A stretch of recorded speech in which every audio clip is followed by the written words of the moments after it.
नमस्कार, भारत टीवी में आपका स्वागत है। भारत टीवी के तीसरे स्थापना दिवस के मौके पे आज कॉन्क्लेव का दूसरा दिन है। कॉन्क्लेव के पहले गेस्ट हमारे सांसद जी रहे, दूसरे के तौर पर कांग्रेस पार्टी के जुझारू प्रत्याशी और कांग्रेस पार्टी के प्रतापगढ़ में बड़े जाने माने चेहरे नीरज तिवारी जी हैं। नीरज तिवारी जी ने समय निकाला भारत टीवी के लिए, इसके लिए धन्यवाद। जानने की कोशिश करेंगे कि वर्तमान में जो निकाय चुनाव चल रहे हैं, तैयारियां कैसी हैं, विधानसभा में कहां चूक हो गई, क्योंकि प्रत्याशी सदर में जो है वो प्रत्याशी कांग्रेस ने बनाया था। आगामी 2024 के लोकसभा चुनाव की तैयारियों के मद्देनजर कांग्रेस पार्टी प्रतापगढ़ में स्थिति क्या रहेगी और वर्तमान के जो अध्यक्ष हैं उनको हराने के लिए या फिर उनकी कौन कौन सी कमियां जनता के बीच में ले जाएंगे और मैनिफेस्टो क्या है प्रतापगढ़ में अध्यक्षीय चुनाव को लेकर नगर निकाय की तैयारियां जारी हैं।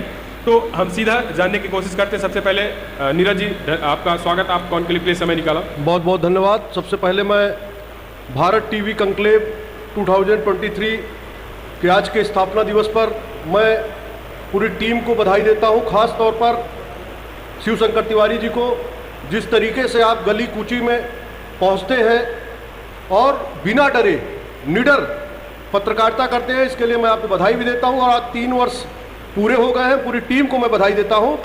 आपने कई मुद्दे उठाए जिसमें मैं लगातार आपसे जुड़ा रहता हूं, और जिस तरीके से आपने धर्म परिवर्तन का मुद्दा उठाया और वहां पहुंचे, अपनी जान जोखिम डालकर वहां घुसे और सब को आपने लाइव दिखाया, इसके लिए मैं बधाई देता हूं। जिस तरीके से नगर पालिका परिक्षेत्र में एसपी ऑफिस आता है, वहां पर पूरा पानी, एक छोटी सी बारिश जब होती है तो पूरा पानी भर जाता है, उसको जिस तरीके से आपने बिना डरे हुए पूरा लाइव दिखाया, इसके लिए मैं बधाई देता हूं। अस्पताल के मुद्दों को भी आपने लगातार जनता के बीच लाने का प्रयास किया। इतना भ्रष्टाचार जिला अस्पताल में और इस समय तो मेडिकल कॉलेज में है, उसको भी आपने दिखाने का प्रयास किया और जनता के बीच ले आए। मैं शिवशंकर तिवारी जी को पुनः अपने दिल की गहराइयों से उनको धन्यवाद देता हूं और ईश्वर से प्रार्थना करता हूं कि आप आने वाले समय में प्रतापगढ़ ही नहीं, उत्तर प्रदेश ही नहीं, देश के कोने कोने में जाने जाए। भारत टीवी के माध्यम से आप मुद्दों को उठाएं और हम सबसे जो भी हो सकेगा मैं आपके साथ सदैव रहूँगा। धन्यवाद नीरज जी। पहला सवाल यही है कि निकाय चुनाव चल रहा है जोरों पे, वो तो हम जानेंगे समझेंगे, लेकिन 2022 में कहाँ चूक रह गई, क्या लग रहा है? क्योंकि आपने कहा अपना बेटा है संघर्षशील प्रत्याशी, जनता कहाँ चूक रह गई कि जो है वो आप एक बार फिर से चूक गए? देखिए, सबसे बड़ी समस्या अपने प्रतापगढ़ हो चाहे उत्तर प्रदेश में हो, जातिगत समीकरण, जातिवादी राजनीति हो गई है।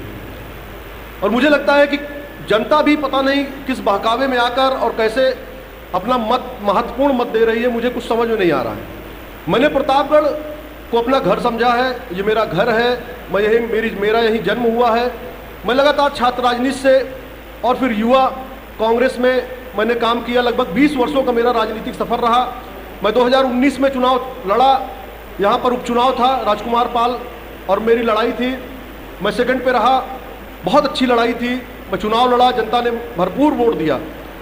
लेकिन जब मैं 22 में लड़ा और 3 वर्षों तक मैं लगातार डोर टू डोर, आपको आश्चर्य होगा कि मैं लगभग 95% अपनी विधानसभा के घरों में डोर टू डोर जनसंपर्क कर चुका हूं। मैं लगातार सभी मुद्दों को उठाया, जनता के बीच में गया, चाहे वो सब्जी मंडी को नगर पालिका द्वारा हटाया जा रहा था तब भी मैंने आंदोलन किया, धरना किया, प्रदर्शन किया और उसको रुकवाया। लास्ट टाइम नगर पालिका और जितने भी पुलिस प्रशासन के लोग और प्रशासन के लोग को वापस जाना पड़ा। सब कुछ किया जनता के लिए ही किया। और समझ के परे है कि जब चुनाव 2022 में मैं लड़ा तो जहां मैं 20,000 वोट 2019 में पाया, वही 2022 में मुझे 6336 वोट मिला, 6336। तो मुझे लगता है कि जनता मुझे पसंद जरूर करती है, कहीं कोई कमी मेरे अंदर रही होगी या हो सकता है कि कोई कमी रह गई नहीं। आपने कहा जातीय समीकरण, तो क्या लग रहा है कि जातीय समीकरण इस वर्तमान परिप्रेक्ष्य में राजनीति में अभी भी चल रहा है? निश्चित हावी है। अच्छे व्यक्ति का पदार्पण तभी हो पाएगा जब जातिवादी राजनीति से लोग दूर हटेंगे, जब विकास पर बात करेंगे, काम पर बात करेंगे कि मेरा ये काम नहीं हो रहा है। जनता जब ये सोचेगी कि मेरा काम कौन करा रहा है, धरना प्रदर्शन आंदोलन सरकार से कौन लड़ रहा है, मुझे अपना महत्वपूर्ण मत किसको देना चाहिए, तो मुझे लगता है कि विकास और फिर अच्छे व्यक्ति का पदार्पण निश्चित तौर पर इस राजनीति में होगा। यानी राजनीति में संघर्ष को जो है वो पीछे किया जा रहा है और पैसा, जाति, ये सारी चीज़ें जो है वो आगे करके कहीं ना कहीं लोग भी उसी तरफ जा रहे हैं। देखिए, भाजपा सरकार द्वारा जिस तरीके से धर्म के आधार पर राजनीति की जा रही है वो बहुत ही गलत है और इसकी मैं घोर निंदा भी करता हूं। और मुझे लगता है कि जनता जनार्दन जागरूक है, उन्हें कुछ बताने की जरूरत है नहीं। और जब भी जनता समझ में बहुत जल्दी आती है, जनता बहुत जागरूक है और जनता दिखाती भी सिर्फ एक दिन है, जिस दिन वोट होता है। तो मुझे लगता है कि जनता एकदम पूरे तरीके से ऊब चुकी है।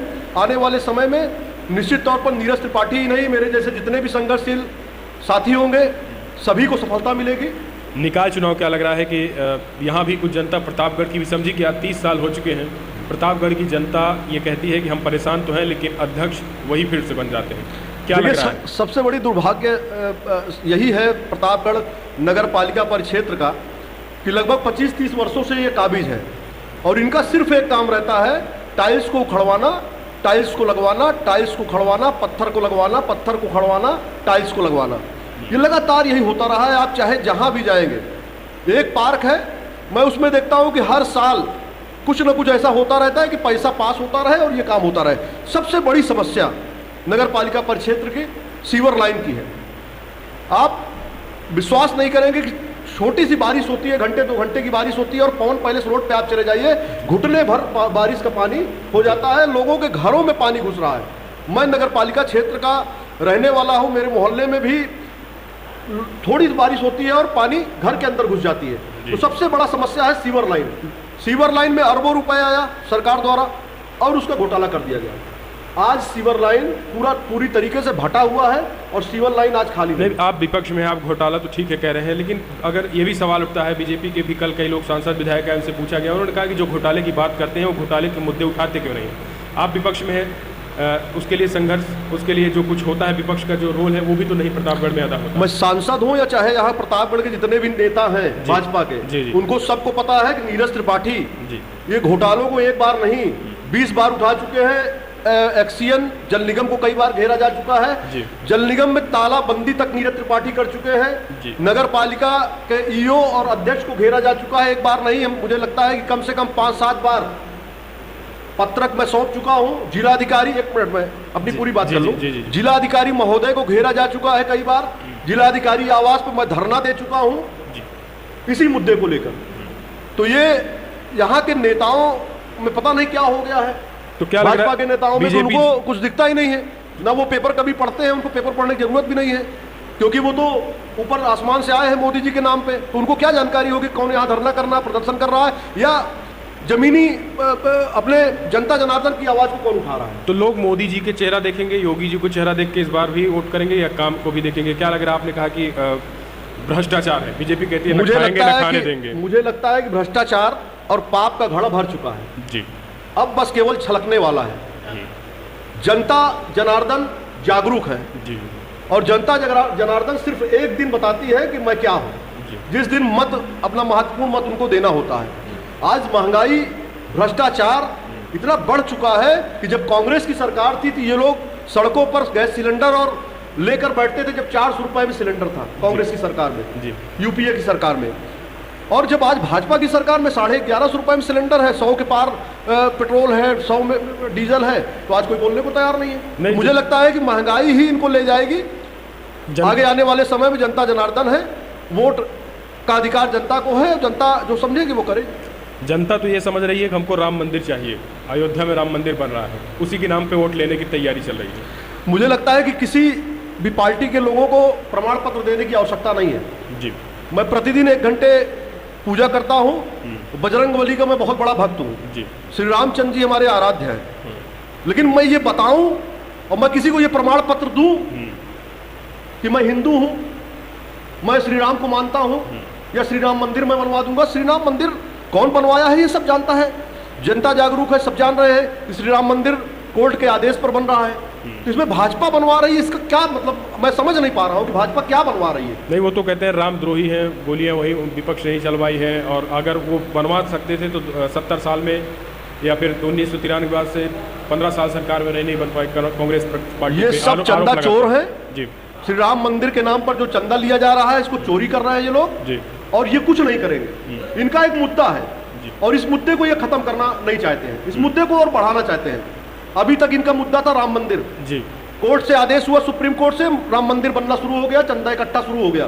और चंदे में बीच में आप सुने होंगे कि सोशल मीडिया में भी चला और सोशल मीडिया में भी चला कि वहां भी घोटाला हो गया है चंदे में। तो मुझे लगता है कि जनता जागरूक है, सब देख रही है। और आने वाले समय में तो 24 में क्या देखते हैं फिर आप? 24 में तो 100% कांग्रेस को आना ही आना है। भारत जोड़ो यात्रा राहुल की कारगर होगी। क्या आप उनके कार्यों को जनता तक, या आप कांग्रेस के कार्य को, राहुल गांधी के संघर्षों को आप लोग नीचे तक पहुंचा रहे हैं? 100%। आज कर्नाटक में चुनाव हो रहा है, आप देख लीजिए जी। कर्नाटक में 150 के ऊपर कांग्रेस की सीट आने वाली है। ये 50 भी नहीं पाएंगे, 50 के अंदर सिमट जाएंगे। नहीं, कांग्रेस वहाँ इस समय कमीशन खोरी का मुद्दा उठा रही है। 40% कमीशन खोरी है, जग जाहिर है, सभी लोग जानते हैं। तो मोदी जी कहते हैं हम न खाएंगे न खाने देंगे, ये नारा क्या लग रहा है कि झूठा है? मोदी जी तो अब सामने आकर अपने नेताओं से पूछना चाहिए मोदी जी को कि 40% का मामला क्या चल रहा है जी। और ये तो एकदम जग जाहिर है, तो पूरे मीडिया में चल रहा है, वहां के लोग जानते हैं कि 40% कमीशन लेके काम हुआ।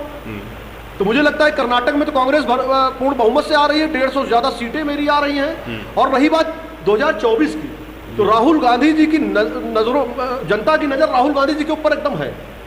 राहुल गांधी जी को जिस तरीके से इन लोगों ने मानहानि के केस में मैक्सिमम सजा हुई जी, और राहुल जी को एक दिन के अंदर सजा, संसद से इनको बर्खास्त कर दिया गया, इनके आवास ले लिया गया। मैं तो कहता हूं कि जितने बड़े नेता हैं भाजपा के, उनके आवास क्यों नहीं लेते हैं? लाल कृष्ण आडवाणी जी, मुरली मनोहर जोशी जी, इनको आज भी इनके सरकारी आवास, बीजेपी यही इनको आज भी सुरक्षा प्राप्त है। क्यों प्राप्त है? बीजेपी यही कर रही है, कानून तो सबके लिए बराबर होंगे, चाहे राहुल गांधी हो चाहे जो। सजा पाने के बाद तो सबके घर जाते हैं। अगर संसद सदस्यता रद्द हो जाती है तो उसी आधार पर उन्होंने काम किया। इसमें क्या करते हैं? हम कहाँ कुछ कह रहे हैं, हम तो कह रहे हैं कि हम ऊपरी कोर्ट में जाएंगे, अपनी बात को हम रखेंगे, और हम जा भी रहे हैं। लेकिन न्याय सबके साथ होना चाहिए। और मुझे नहीं लगता है कि इन्होंने हम लोगों के साथ न्याय किया है।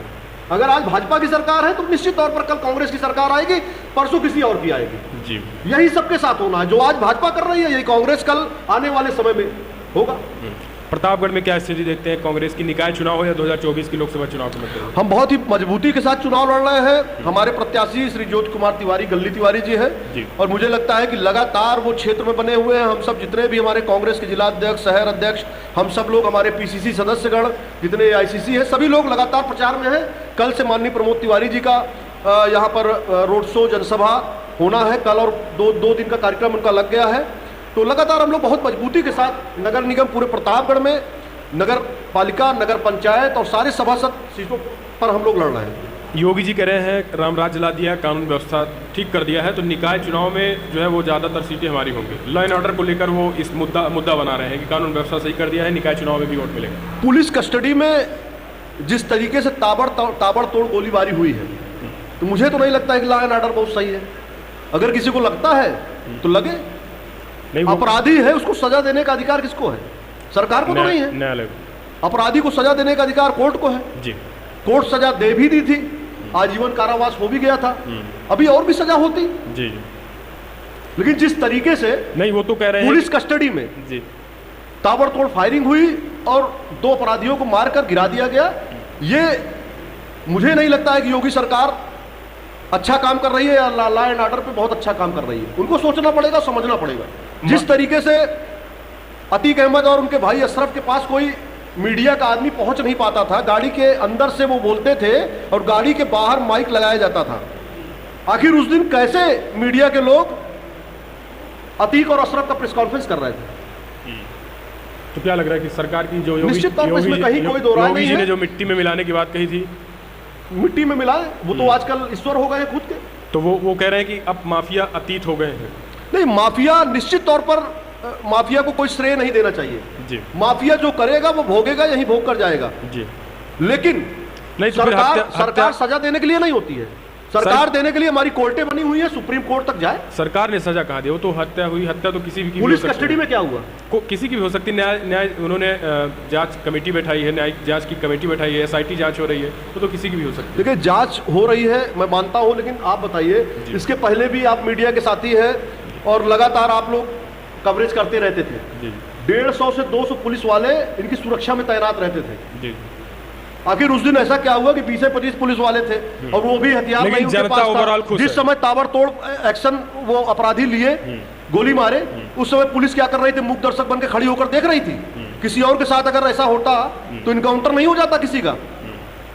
तो मुझे लगता है कि देखिए ये सब बरगलाने वाली बातों को नहीं करना चाहिए। पुलिस कस्टडी में किसी की हत्या करना ये बहुत बड़ा ये दुर्भाग्य है। बीजेपी इसी को मुद्दा बना के करे कि यही हमारा कानून ये कहीं ना कहीं योगी सरकार के ऊपर प्रश्न चिन्ह है। जनता तो खुश है, हम कह रहे हम वोट देंगे फिर तो। देखिए जनता अब बताए ना, इसके पहले भी हम बता चुके हैं कि जब जातिगत और धर्म पर राजनीति शुरू हो जाएगी तो फिर उसमें दोनों तरफ से दिक्कतें आएंगी। यानी ये धर्म की राजनीति चल रही है, निश्चित चल रही है, ये सब जानते हैं। कहीं कोई तो लेकिन प्रमाण पत्र भी भाजपा वाले ही बांट रहे हैं। नहीं तो आज आखिर ऐसा पिछली की सरकारों में क्या हुआ था? क्या आप लोगों ने कभी एनालिसिस किया कि हमने ऐसा क्या किया था हिंदुओं के साथ या फिर अपनी सरकारों में कि आज हिंदू इस तरीके से जो है वो बीजेपी की तरफ ही क्यों चले जाते हैं? क्या आप तुष्टीकरण की राजनीति कांग्रेस ने नहीं की थी? देखिए कांग्रेस ने कभी तुष्टीकरण की राजनीति नहीं की। कांग्रेस हमेशा सबको लेके चली है जी। कांग्रेस ने अपने नेताओं को खोया है। इंदिरा गांधी जी को गोलियों से भूना गया है जी। राजीव गांधी जी को बम से उड़ा दिया गया है। उनके परिवार ने शहादत दी है। देश की आजादी के आंदोलन में सबसे ज्यादा क्रांतिकारी, सबसे ज्यादा स्वतंत्रता संग्राम सेनानी कांग्रेसी रहे। तो ये भाजपा वाले कृपया करके कांग्रेस को ये सब ना बताएं। कांग्रेस हमेशा से हिंदू, मुस्लिम, सिख, ईसाई सबको साथ लेके चली है और हम आज भी कहते हैं कि हमारी सरकार आएगी तो हम सबको साथ लेके चलेंगे। कोई तुष्टीकरण नहीं है, किसी के साथ अन्याय नहीं होगा। तो जनता समझ क्यों नहीं पाती है? अभी चाहे आप उत्तर प्रदेश की बात करें तो लगभग खत्म हो चुकी है, 2 सीटें आई 2022 के विधानसभा चुनाव में। जनता इस चीज़ को क्यों नहीं समझ पा रही? आप अपनी विचारधारा, अपने काम को पहुंचाने में आप नाकाम रहे, या फिर योगी जी या बीजेपी अपनी विचारधारा को ज़्यादा पहुंचा दी है, या फिर हिंदुत्व की राजनीति हावी हो गई है? क्या लग रहा है कि इस वर्तमान राजनीति में आप कैसे देखते हैं? आप जानते हैं अच्छी तरह की एक समय ऐसा था जब भाजपा की मात्र 2 सीटें थी जी, बिल्कुल, पूरे देश में। जी जी। आज भाजपा आई जी, तो परिवर्तन जीवन का नियम है। नहीं अमित शाह लोगों के दिमाग में यह है कि 2000 कांग्रेस ने अच्छा काम, कांग्रेस हमेशा कमाई है, अपने काम पर आई है। ना वो धर्म की कभी राजनीति की है और ना कभी किसी को इस तरीके से परेशान किया गया है। तो हम आएंगे निश्चित, आने वाला समय 2024 कांग्रेस का है और 100% कांग्रेस आएगी। विपक्ष एकजुट होगा, क्या लग रहा है? निश्चित एकजुट होगा, सारे विपक्ष एक होकर हम चुनाव लड़ेंगे और हम सरकार बनाएंगे। निकाय चुनाव में आपके कुछ मैनिफेस्टो हैं जो जनता तक आप पहुंचाएंगे, क्या लग रहा है? क्या निश्चित हमारे मैनिफेस्टो जारी भी हो गए हैं। हम लोग सबसे पहला काम सीवर लाइन का करेंगे क्योंकि पानी की समस्या हर घर में है। आज 25 वार्ड को बढ़ाकर बहुत बड़े वार्ड कर दिए गए हैं। अब तो 1.25 लाख वोटर हो गए हैं। पहले जो स्थिति थी कि शहर के जो मुख्य सड़कें हैं, थोड़ी सी बारिश होती तो पूरा भर जाता था। सीवर लाइन का काम हुआ, अरबों रुपए का घोटाला हुआ, नगर पालिका और जल निगम मिलकर इस घोटाला को किया है। सबसे पहला काम इस घोटाले को उजागर करना है और ये पैसा कहाँ गया है उसकी जांच होगी। दूसरा, सीवर लाइन का काम सही तरीके से किया जाएगा। 1-2 काम और महत्वपूर्ण है सड़कों के। जो सड़कें आज भी बद से बदतर है, वहां आप चलने लायक नहीं है। गाड़ी अगर आप लेके जा रहे हैं तो 10 की स्पीड से भी चलेंगे तो आप गिर जाएंगे आगे चलते। तो उन सड़कों पर भी हम लोग काम करेंगे। सड़क, बिजली, पानी सब पर काम करना है। अगर जनता जनार्दन ने कांग्रेस को जनादेश दिया तो ये मैं विश्वास दिलाता हूं कि आप निश्चित तौर पर इस 5 साल, आने वाले 5 सालों में नगर पालिका परिषद बेला एकदम बढ़िया होगा और हर मुद्दों पर हम लोग काम करेंगे। जनता के लिए जितनी भी सुख सुविधाएं हो सकेंगी उसको सब लाने का काम किया जाएगा। 2024 को लेकर क्या देखते हैं? कांग्रेस पार्टी ने जो कुछ किया और वर्तमान में जो राहुल गांधी ने भारत जोड़ो यात्रा की, तमाम चीज़ें की, इधर बीच ये कहा गया कि राहुल गांधी पे टारगेट किया जा रहा है क्योंकि उनकी लोकप्रियता बढ़ी। तो क्या वो चीज़ें जो है प्रतापगढ़ में आप लोग भुना पाएंगे? मैं तो भाजपा के नेताओं से कहता हूँ, चाहे मोटा भाई हो चाहे उनके सहयोगी हो, ये 10 किलोमीटर एक दिन चल के दिखा दे। और मेरे नेता तो 25 किलोमीटर प्रतिदिन पैदल चले हैं और 3570 किलोमीटर की यात्रा कश्मीर से कन्याकुमारी तक जो राहुल गांधी जी ने किया है वो जनता देखी है और जनता उनके साथ है। हर वर्ग के लोग उस पदयात्रा में शामिल हुए हैं। हम लोग भी उस पदयात्रा में, हमको शामिल होने का सौभाग्य प्राप्त हुआ। राहुल गांधी जी जो कहते हैं कि मैं तपस्या कर रहा हूं, तो वो तपस्या अपने लिए नहीं कर रहे हैं, वो भारत देश के लिए कर रहे हैं, यहाँ के जनता जनार्दन के लिए कर रहे हैं, भारत देश को एक सशक्त देश बनाने के लिए कर रहे हैं। बीजेपी कह रही है कि देश को सशक्त मत बनाइए, देश सशक्त हो गया है क्योंकि मोदी जी का डंका है, विदेशों में भी भारत का नाम किया है, डंका बजाया है, विश्व गुरु बनने जा रहा है, सबको जो है वो रोजगार मिल गया है, शिक्षा मिल गया है, काम मिल गया है। रोज व्यवस्था चौपट हो गई है, जीडीपी कहाँ थी और कहाँ आ गई है। मोदी जी को इस पर ध्यान देना चाहिए, निर्मला सीतारमण जी को इस पर ध्यान देना चाहिए। मुझे नहीं लगता है कि आज भारत विश्वगुरु बन गया है, बनना चाहिए जी। क्योंकि कांग्रेस ने या कांग्रेस के लोगों ने देश को आज़ाद कराने के लिए अंग्रेजों से मोड़ा लिया और उनको यहाँ से भगाया है जी जी। और मुझे तो नहीं लगता है कि अभी तक विश्वगुरु बन पाया, बनना चाहिए था। और मनमोहन सिंह के विषय में बोलने की किसी की बोलना भी नहीं चाहिए। मनमोहन सिंह जी ने जिस शांति से, जिस तरीके से जी देश के लिए काम किया, वो ना बोलते हुए भी उनके काम बोले हैं। तो मुझे लगता है कि जिस समय मनमोहन सिंह जी थे उस समय जीडीपी लगभग 8 के पार थी जी। आज जीडीपी कहाँ गई। और रोजगार की बात तो भाजपा के नेताओं के मुंह से शोभा नहीं देती है। आज रोजगार, मोदी जी आए थे, बोले थे 2 करोड़ रोजगार देंगे, कहाँ है 2 करोड़ रोजगार। मुझे तो लगता है कि हर वर्ष 50 लाख रोजगार खत्म हो रहे हैं देश से। आने वाले समय में बहुत ही भयावह स्थिति होने वाली है। रोजगार रहेगा नहीं, लोग क्या करेंगे।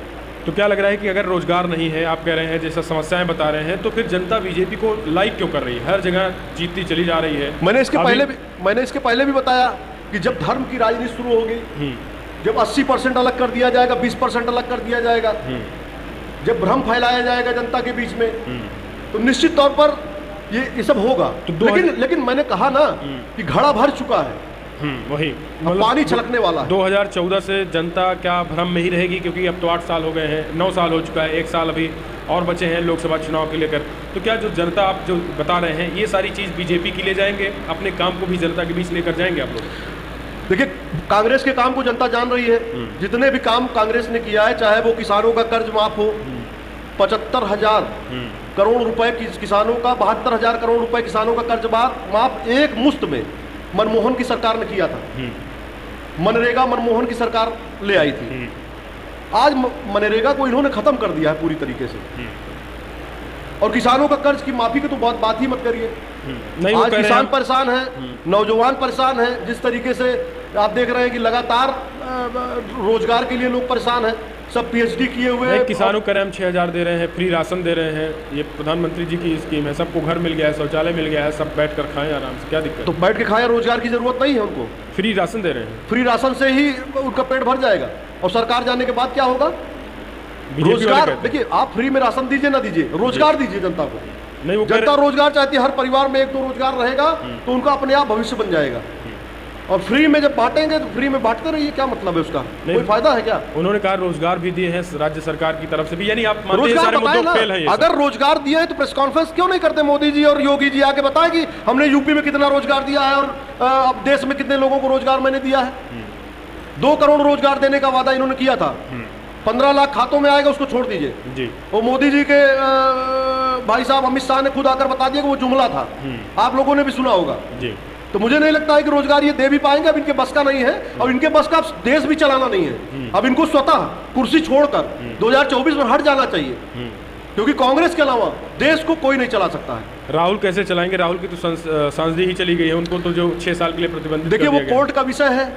कोर्ट से अभी हम सुप्रीम कोर्ट तक जाएंगे, अभी हाई कोर्ट जाएंगे, फिर सुप्रीम कोर्ट तक जाएंगे जी। तो उस पर हम कुछ बोलना नहीं चाहते हैं।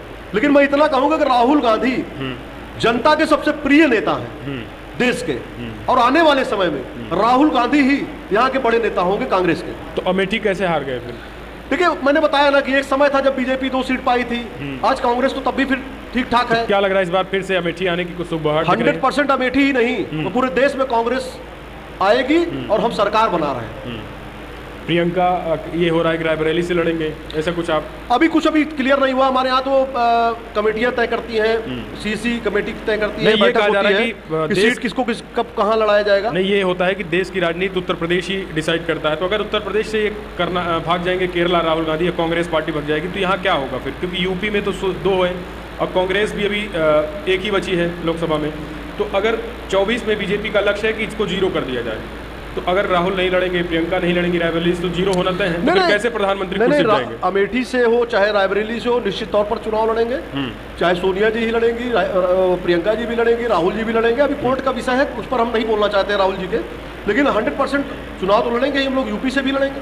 विपक्षी गठबंधन की सुबह आज जो दिल्ली में डेली बैठक हो रही है, आप लोगों को कुछ ऐसे इंस्ट्रक्शन मिले हैं कि समाजवादी पार्टी या बीएसपी या इससे जो है अलायंस की कोई 24 में संभावना है?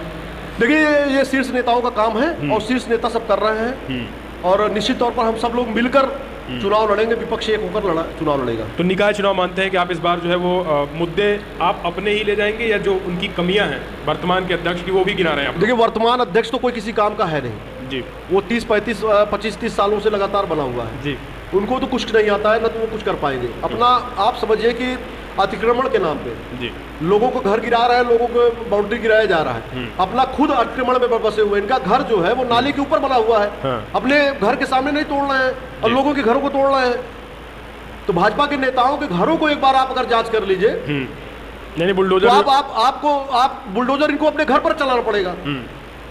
बुलडोजर भाजपा के जितने नेता हैं जी, इनके घरों को केवल जांच कर लीजिए आप, बस पता चल जाएगा कौन अतिक्रमण किया है, कौन नहीं किया है। आम जनता को ये लोग परेशान कर रहे हैं जी। मुझे लगता है कि आम जनता को भी ये समझना चाहिए कि भाजपा से हरप्रताप सिंह चुनाव लड़ रहे हैं और ये 5 बार से लगातार ये अध्यक्ष बने हुए हैं। जी, जी। क्या विकास किया है प्रतापगढ़ शहर? आज भी उतना ही पिछड़ा है जो 25 साल पहले था। एक मंदिर का मामला बहुत तेजी से उठ रहा है, राम जानकी मंदिर, जी जी जी, उनको भी इन्होंने बेच दिया, कब्जा हो गया उस पर भी, कब्जा हो गया। पहले मंदिर के नाम पे था और नगर पालिका द्वारा उसको किसी के नाम पे कर दिया गया है। तो मुझे लगता है ये सब काम इनको नहीं करना चाहिए। भाई भाजपा में है तो ये गंगा जल से धुले हैं और इनको प्रमाण पत्र प्राप्त है कि ये हिंदू है और ये मंदिर के सबसे बड़े सेवक हैं प्रतापगढ़ में, और उसी आड़ में ये सारा काम कर रहे हैं। यानी अगर बीच भाजपा ही है तो इनको सब माफ है, भाजपा ही है, इनको प्रमाण पत्र ये इनको देने का अधिकार है। तो जनता को भी कुछ देखना चाहिए, क्योंकि 30 साल से ये कहते हैं अगर हमने काम नहीं किया तो फिर कैसे चलेगा? हमने फिर आपसे कहा कि जनता देख रही है। आज ये जितने भी हरिप्रताप जी के यहाँ कम से कम 2500 ऐसे वर्कर हैं नगर पालिका परिक्षेत्र के जी, जो इनके यहाँ नौकरी करते हैं जी, चाहे वो पेट्रोल पंप पे कर रहे हो, चाहे इनके घर पे कर रहे हो, चाहे इनके वहाँ पे जितने भी इनके संस्थान हैं, जी जी, इन्होंने अपने नौकरों को लगा रखा है। जितने सफाई कर्मी है सबको लगा रखा है। तो जनता को तो समझना चाहिए। दुर्भाग्य ये है कि जनता क्यों नहीं समझ रही है, ये मैं नहीं समझ पा रहा हूँ। ये भी एक आरोप है कि विपक्ष में जो फूट है, विपक्ष में जो एकता नहीं है, इस वजह से इसका लाभ भी सीधा हरप्रताप या बीजेपी के अध्यक्ष बीजेपी को मिलता है। समाजवादी पार्टी उसमें भी खेमेबंदी, कांग्रेस में खेमेबंदी, बीएसपी में खेमेबंदी हो जाती है। चुनाव के एंड टाइम जो एक खेमेबंदी है, इसका फायदा बीजेपी को ले जाते हैं। देखिए, मैंने आपसे बताया कि राजनीति को मोड़ा जा रहा है। राजनीति विकास के नाम पे होनी चाहिए, लेकिन आज राजनीति धर्म के नाम पे हो रही है। राजनीति में सबसे महत्वपूर्ण है कि कौन सा नेता किस काबिल है, कौन सी पार्टी किस काबिल है, क्या कर रही है। आज राजनीति को पूरी तरह से मोड़ दिया गया है। मुझे लगता है जनता जनार्दन को समझ में सब आ गया है। आने वाले समय में सब कुछ चेंज होने वाला है। यानी जनता जो है वो भ्रम ये टूटने वाला है, धीरे-धीरे निश्चित टूटेगा, समझने वाली है जनता। तो निकाय चुनाव आप अपनी जीत मानते हैं इस बार? निश्चित हम जीत रहे हैं और मुझे लगता है कि जनता भी हमारे साथ है। जिस भी वार्ड में हम लोग घुस रहे हैं वहाँ से 10, 20, 50 लोग साथ में हम लोग चल रहे हैं, टहल रहे हैं, घूम रहे हैं। उनको ये समझ में आ रहा है कि नहीं यार, सही बात है कि ये 25-25, 30-30 साल से ये एक जगह काबिज है और इन्होंने कुछ काम नहीं किया है। आज भी सब वही है जी।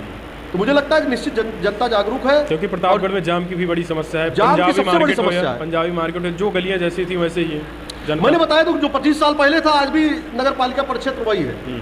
काम करने की जरूरत है और हमारे प्रत्याशी आएंगे, निश्चित तौर पर जीत कर आएंगे तो हम लोग काम करेंगे। इस बार ये हो रहा है कि वर्तमान जो अतीक हत्याकांड हुआ, इसको भी बीजेपी जो है वो लॉ एंड ऑर्डर के रूप में भुनाने की तैयारी है। तो फिर विकास कहाँ से आएगा? तब तो यहाँ पे मुद्दा आएगा कानून व्यवस्था का। देखिए, मुझे तो ये लगता है कि लॉ एंड ऑर्डर तो पूरी तरह ध्वस्त है। योगी जी को फिर एक बार विचार करना पड़ेगा अपने ऊपर और अपने पुलिस पर भी। नहीं, वो कह रहे हैं अपराधी हाँफ रहे हैं, माफिया हाँफ रहे हैं, अतीत हो गए हैं माफिया। माफिया जो करेगा, माफिया को सजा देने का अधिकार कोर्ट को है, सरकार को नहीं है जी। सरकार जेल में डाले, FIR करे, जेल में डाले, उसके बाद सजा देने का अधिकार कोर्ट को है। ये भगवान नहीं हो गए हैं, ये ईश्वर नहीं हो गए हैं, ये सजा देंगे।